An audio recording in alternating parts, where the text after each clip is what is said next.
What if I told you that loving to stay at home doesn't necessarily mean you're antisocial, shy, or afraid of the world? For years, society has treated people who enjoy staying home as if something must be wrong with them. They're often labeled as lonely, unambitious, or disconnected. But psychology paints a far more interesting picture. The truth is that two people can spend every weekend at home for completely different reasons. One is quietly building a rich inner world. The other is slowly hiding from life. From the outside, they look identical.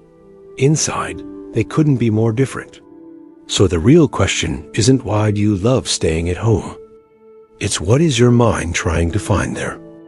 Because sometimes, home is where we escape the world, but sometimes, it's where we finally meet ourselves. If you've ever felt more at peace the moment you closed your front door, you're not imagining it. Your brain doesn't experience every environment the same way. Outside, your mind is constantly working. It scans faces, interprets conversations, filters noise, predicts outcomes, and reacts to countless unexpected situations. Even when you're enjoying yourself, your brain is spending energy processing an endless stream of information. Home is different. It is one of the few places where the brain can stop asking, what happens next? Familiar sounds, familiar routines, and familiar spaces reduce uncertainty. And when uncertainty decreases, so does the mental effort required to navigate the world. This doesn't mean you're avoiding life. In many cases, it simply means your mind has found a place where it doesn't need to stay on high alert. But here's where people often misunderstand themselves. Many assume they stay home because they dislike people. In reality, they may simply be recovering from the invisible cost of constant stimulation. Every conversation, every notification, every crowded place demands attention. Over time, that attention becomes mentally expensive. That's why some people don't feel energized after a busy weekend. They feel strangely exhausted, even if nothing particularly stressful happened. The home becomes more than a physical location. It becomes a MIA, psychological space where the mind can slow down, organize scattered thoughts, and recover from the constant pressure to react. Yet this raises an even deeper question. If home feels so comfortable because it restores your mind, why do some people become stronger in solitude, while others slowly become trapped by it? The answer lies not in where they spend their time, but in what they do with the silence once they get there. This is where many people confuse two completely different experiences. Being alone is a physical condition. Feeling lonely is a psychological one. You can be surrounded by people and still feel profoundly alone. And you can spend an entire weekend by yourself without feeling lonely for a single moment. The difference lies in what solitude means to you. For some, solitude is empty. The silence becomes uncomfortable. Their thoughts become overwhelming, and every quiet moment feels like something that needs to be escaped. They reach for their phone, turn on the television, or search for any distraction that keeps them from being alone with themselves. For others, the exact opposite happens. Silence creates clarity. Without constant opinions, expectations, and noise, they begin to hear something they rarely notice during a busy day, their own thoughts. It's in these quiet moments that ideas connect, emotions settle, and deeper questions finally have room to emerge. This is why people who genuinely enjoy staying at home often describe a feeling that is difficult to explain. They don't feel isolated. They feel complete. Their home becomes more than a shelter from the outside world. It becomes a place where they can think without interruption, reflect without pressure, and simply exist without performing for anyone else. But there's an important distinction. Healthy solitude leaves you feeling calmer, clearer, and more connected to yourself. Unhealthy isolation leaves you feeling smaller, more anxious, and increasingly disconnected from life. From the outside, both people may appear to live the same way. Both spend long hours at home. Both enjoy being alone, yet one is growing. The other is slowly disappearing. And the difference has very little to do with the house itself. It has everything to do with what is happening inside the mind. People often assume that growth only happens in the outside world, that the people who attend every event, meet new faces every weekend, and constantly stay busy are the ones moving forward. But that's only one kind of growth. There is another kind that happens quietly. It happens when there's enough silence to question your own beliefs, enough space to reflect on your mistakes, enough distance from the opinions of others to ask yourself a simple but uncomfortable question. Is this really the life I want? Or am I just following the crowd? Most people rarely stop long enough to ask that question. Modern life rewards constant movement. We celebrate being busy, always connected, always available. Yet when every free moment is filled with noise, there is little room left to understand who we are beneath all the expectations. This is why some people naturally gravitate toward home. Not because they reject the world, but because they value something. The world often interrupts. Uninterrupted thought.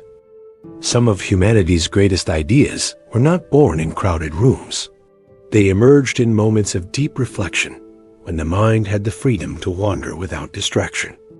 The ability to enjoy your own company is more than a personality trait. It is a form of psychological independence. When you no longer depend on constant stimulation to feel complete, you become less controlled by external approval, trends, and social pressure. Decisions begin to come from conviction instead of comparison. Of course, this doesn't mean isolating yourself from life. Human connection remains essential.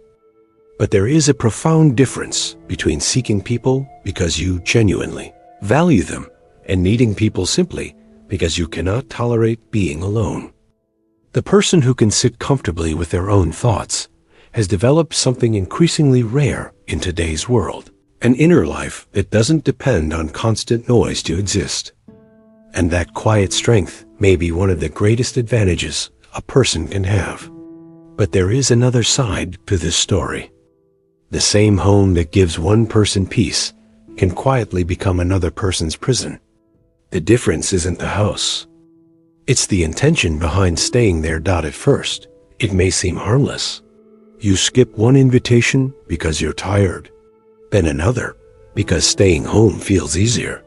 Gradually, comfort becomes routine, and routine slowly becomes avoidance. Without realizing it, your world begins to shrink. The conversations become fewer. New experiences become rare. Challenges are postponed. Days start looking almost identical. And while that predictability feels comforting at first, the brain wasn't designed to thrive on endless repetition. It grows through movement, novelty, learning, and meaningful interaction. This doesn't mean you need to be constantly social or force yourself into crowded places.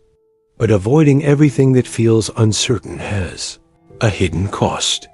The less we engage with the world, the more unfamiliar it becomes. And the more unfamiliar it feels, the more our mind convinces us to stay where it's comfortable. It's a cycle that feeds itself. Even the body begins to notice.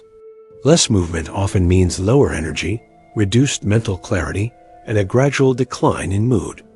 Ironically, the place that once helped you recover can eventually leave you feeling even more drained. This is why it's so important to ask yourself one honest question.